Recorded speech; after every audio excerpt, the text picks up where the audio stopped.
Good morning प्यारे विद्यार्थियों, मैं अंकित फोगाट फोगाट क्लासेज की तरफ से जीके की क्लास में आप सभी का एक बार फिर से स्वागत करता हूं।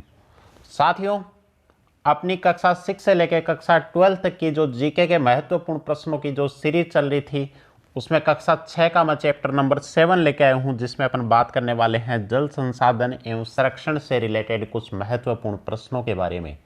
तो बने रहिए इस वीडियो में मेरे साथ लास्ट तक। सबसे पहला प्रश्न है यहाँ पे स्क्रीन पे कि बनास किस नदी की सहायक नदी है। बनास किस नदी की सहायक नदी है भाई? बनास है चंबल नदी की सहायक नदी। अब अपन बात करने वाले हैं कि बनास का जो बहाव क्षेत्र है वो कहाँ से कहाँ तक है। बनास के बहाव क्षेत्र की बात करूं तो बनास से एक शब्द बनता है बरास। बरास बरास शब्द किससे मिलता जुलता है? बनास से ही मिलता जुलता है। यहां से रास ले लो, रास से क्या बना? राजसमंद। राजसमंद, ठीक है। और सह से क्या बना? सवाई माधोपुर। सवाई माधोपुर। तो बनास का बहाव क्षेत्र कौन से जिले से कौन से जिले तक है? राजसमंद से लेकर सवाई माधोपुर तक जाती है बनास नदी। उसके बाद सवाई माधोपुर में जाके ये किस में मिल जाती है? चंबल नदी में मिल जाती है। इसलिए ये नदी क्या है? चंबल नदी की सहायक नदी है बनास नदी। उसके बाद बात करें अपन, माही बजाज सागर परियोजना कहाँ विकसित की गई? माही बजाज सागर नाम से ही पता चल रहा है कौन सी नदी की परियोजना है भाई? माही नदी की परियोजना है। माही नदी कहाँ बहती है? डूंगरपुर और बांसवाड़ा। तो माही बजाज सागर जो परियोजना है वो कौन से जिले की परियोजना है? बांसवाड़ा जिले की। कौन से जिले की परियोजना है भाई? बांसवाड़ा, ठीक है। उसके बाद बांसवाड़ा में कहाँ बना हुआ है माही बजाज सागर बांध? बांसवाड़ा में एक गांव है, कौन सा? बोरखेड़ा गांव। कौन सा गांव? बोरखेड़ा। वहां पे माही बजाज सागर बांध बना हुआ है। अब बात करते हैं, माही बजाज सागर परियोजना किन राज्यों की संयुक्त परियोजना है? तो ये है राजस्थान प्लस गुजरात। राजस्थान और गुजरात की क्या है? संयुक्त परियोजना है। आगे देखो प्रश्न नंबर 3। पश्चिमी राजस्थान में जल संरक्षण के लिए घर में बनाई गई कुएंनुमा संरचना क्या कहलाती है? पश्चिमी राजस्थान में जल संरक्षण के लिए घर में बनाई गई कुएंनुमा संरचना को क्या कहा जाता है भाई? उसको कहा जाता है टांका। कुएंनुमा जो संरचना होती है उसको क्या कहा जाता है? टांका कहा जाता है। उसके बाद अपन बात कर लेते हैं खड़ीन की भी। भाई खड़ीन क्या होती है? खड़ीन की बात करूं तो वर्षा का जो जल होता है, वर्षा का जो जल होता है उसके धोरे बनाकर उसको सिंचाई के काम में लिया जाता है। धोरे बनाकर उससे सिंचाई की जाती है, उनको क्या बोला जाता है? खड़ीन बोला जाता है। उसके बाद अपन बात करने वाले हैं जोहड़ क्या होते हैं भाई? जोहड़ की भी बात कर लेते हैं। यहां पे जोहड़ को मैं क्या बोल सकता हूं? छोटे तालाब।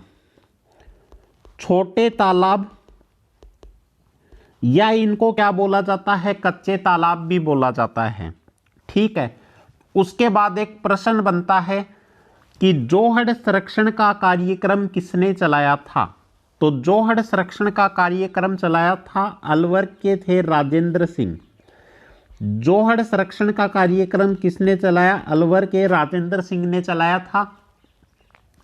इसीलिए राजेंद्र सिंह को क्या बोला जाता है? पानी वाले बाबा के नाम से जाना जाता है।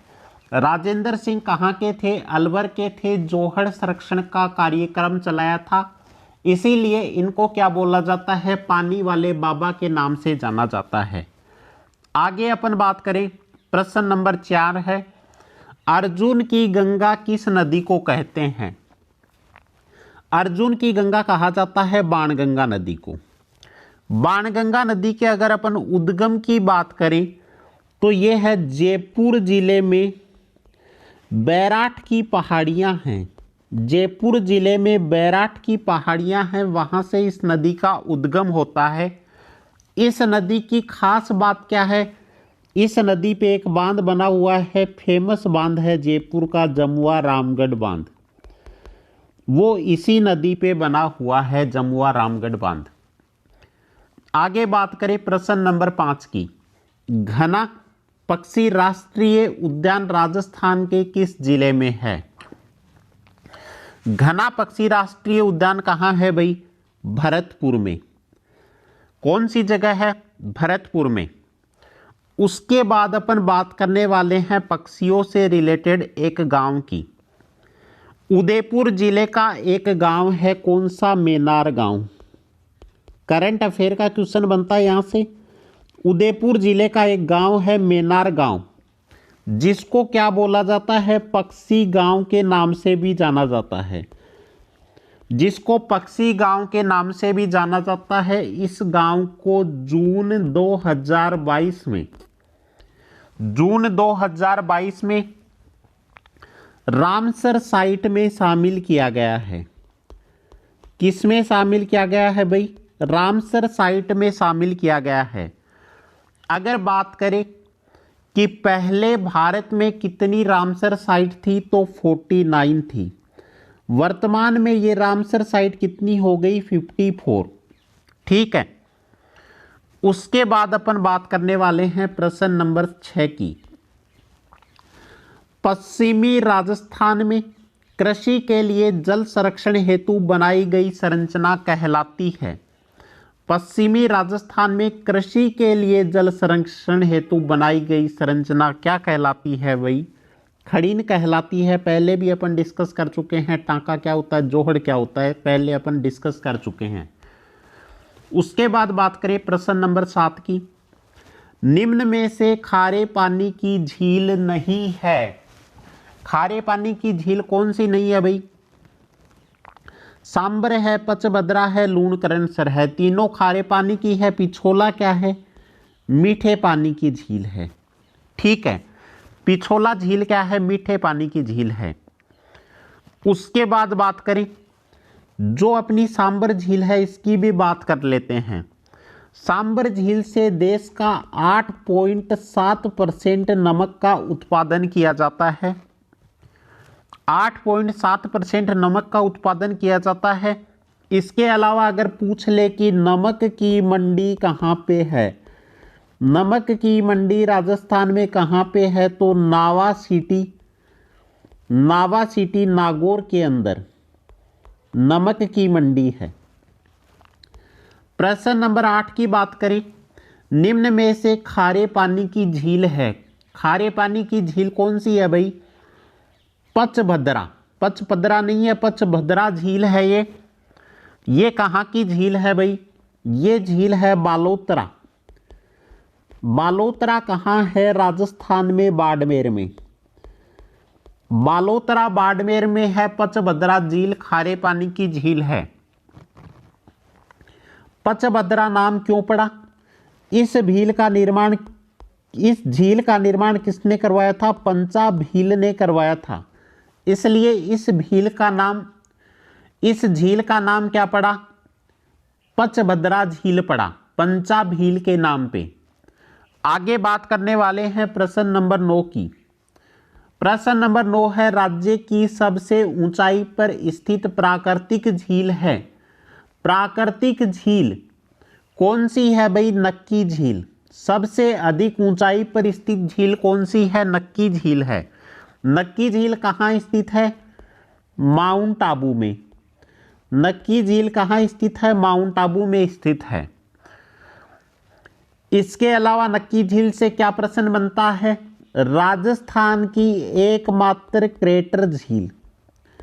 भाई क्रेटर झील के बारे में बात कर लेते हैं।